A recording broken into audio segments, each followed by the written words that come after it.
The entire time that you were talking about the age of the Bible and who wrote it and everything like that. It's totally irrelevant to me. I'm just being honest with you because I experienced my life. And everything in the Bible that I've read has absolutely come true in my life. If I could say that the Bible is absolutely true, it's by my own experience and my own personal life that's shown to be changed through God. And that's where I stand on it. I totally believe the Bible is absolutely the 100% fallible Word of God.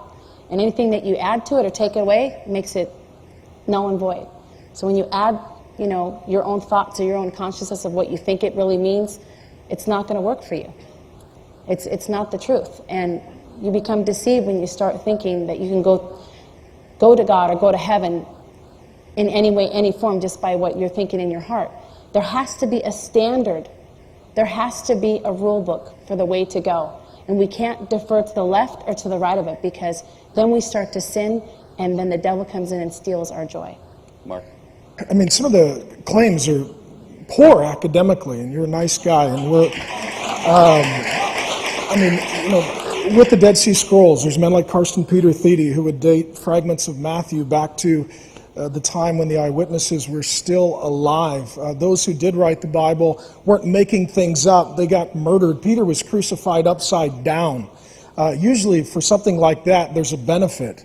You don't tell that kind of lie. For Jesus' own mother to worship him, his own brothers to worship him, his own brother to suffer as a pastor, to say, this is what people made up. Do you really think that people got together and said, let's create a religion in which there's only one way to heaven, we're all sinners, and hell's hot, and forever's a long time, and actually voted on that, and this is what we ended up with? I mean, were it invented, I think we would end up with something totally different, like salvation by eating chicken wings and napping,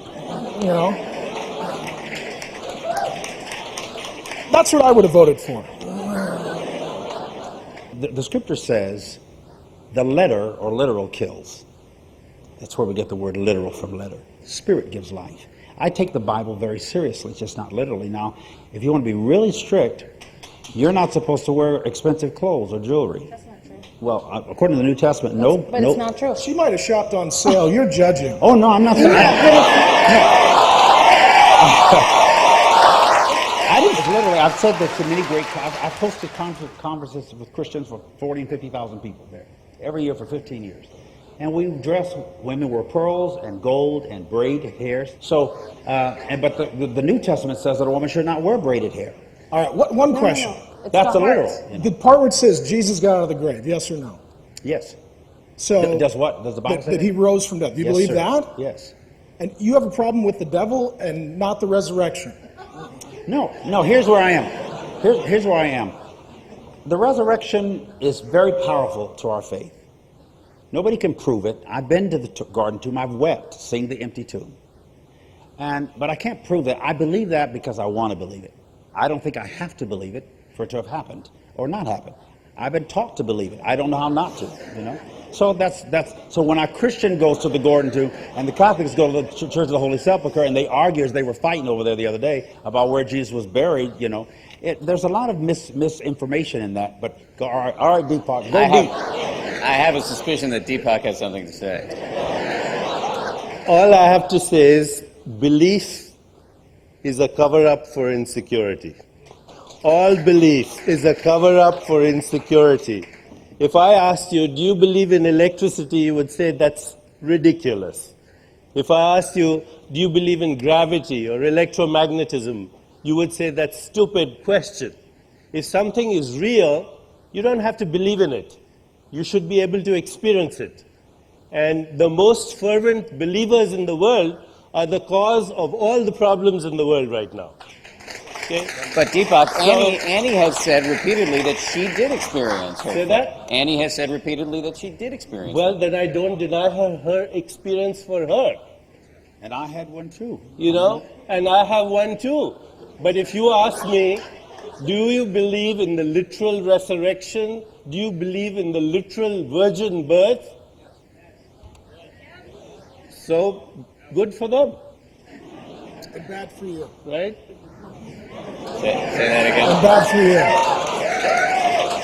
Thank you for having at least the intention of saving me. I don't know what I would do in the absence of people I like love you and I want good for you.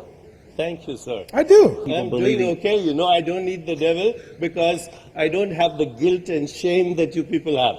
I don't have guilt and shame. I used to, and then being forgiven. Listen, and then I don't need to rejoice in myself. I get the joy of thanking someone rather than being proud. Everyone is saying what they're saying from their level of consciousness, and actually there's no need for debate here because everyone totally believes in their truth. Well, the debate is not for you guys, it's for the people at home. Yeah, and they may be learning something. Annie. You know, when you were saying that, you know, who causes their own mess?